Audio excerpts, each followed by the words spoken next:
Prime costs and how to use it. Hi, my name's David and I'll be showing you today how to use prime costs in your business. A little bit about myself. I run a firm called Carroll Accountants. We specialise in hospitality and have done for a number of years. And there's our website there where you'll find videos such as these and also some blog posts that you might find useful. So getting back to today's prime cost, you can see I have circled it right there. And that's because to me, it's the most important cost to manage in a hospitality business. It's a combination of labour costs and costs of sales. And later on in the presentation, I'll be showing you why we add them together and the importance of measuring prime cost. But first, labour costs. Let me tell you what's included in labour costs. And yeah, obviously it sounds quite obvious what's included in labour costs. It's the cost of labour, gross salaries.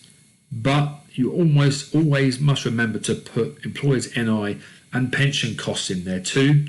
And also the cost of any freelance and temporary staff that you might use from time to time. A cost that you might consider also putting in there depends on if you have a lot of part-time staff.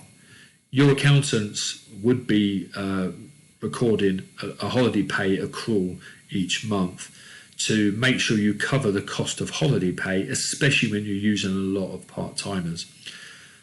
A cost that I'm asked should be included in here from time to time is security costs, and the reason we don't include security costs is purely because we use the prime cost percentage and benchmark against other businesses in your industry, and to do that we have to take the same costs, so therefore ignore security costs.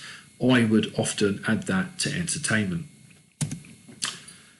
The cost of sales formula is very important. In the middle there we've got purchases. Any cost of any purchase that contributes towards a sale. If you sell beer, the cost of the beer. If you sell wine, the cost of the wine. If you sell food, I think you get the idea. But if you just use purchases, then you're ignoring what you started off with and what you're left with. So you have to have the opening stock valuation, which is the value of your stock from the previous period.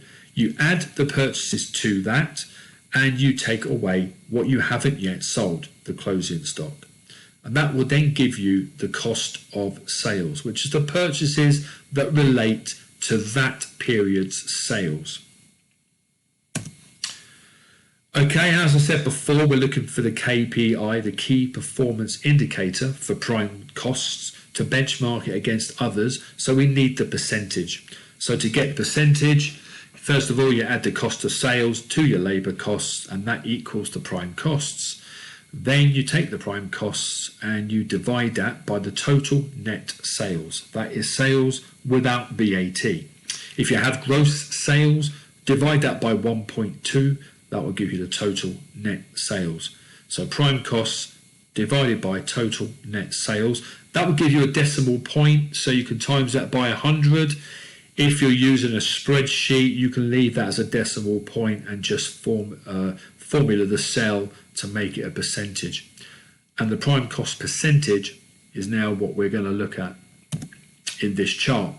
So as you can see, the prime costs, this represents £1,000 of net sales, and it's taken from a cross section of pub restaurants and restaurants that we work with. It's quite a high prime cost, 67%. The average in a restaurant is around 65%. But my selection of clients I've used, the prime costs equals 67%, because there's a lot of table service there, a lot of staff needed for that. So if you look, that's 67%. The property costs are 16%, so £160 of that £1,000 goes to costs that you can't control. 8% is other costs. That's £80. So that's only £80. Now, of that £1,000 is in other costs. And I quite often see my clients saying, I'm going to negotiate with the waste. You know, it's costing us too much on the waste. We're going to switch to another supplier. And of course, any saving is great.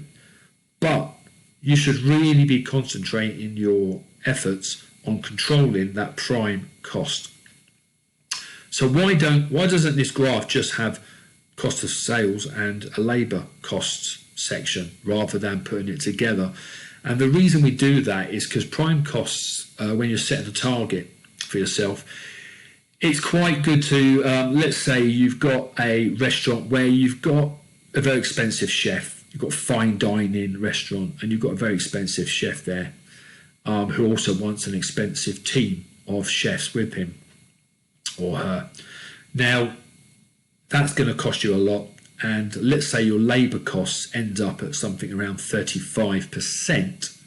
Well, that means that you'll have 32% left for your cost of sales.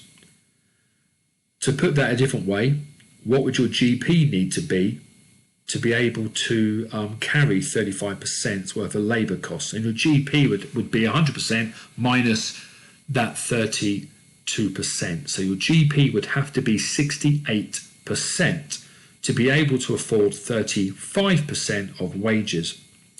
Put it a different way, if you had a CAF, and we have a lot of CAFs and their prime costs are a lot lower, say 60%.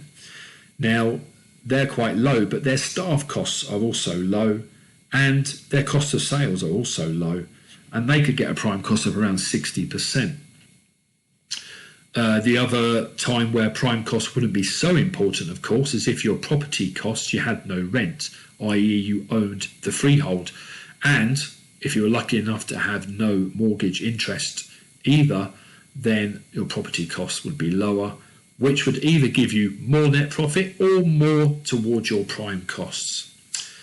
So hopefully that explains now today what prime costs are all about. Thank you for watching this presentation. If you want to email me and ask me any questions, or ask me to send you a copy of this presentation, or maybe the chart that I've used there, you can email me at hello@carrollaccountants.co.uk.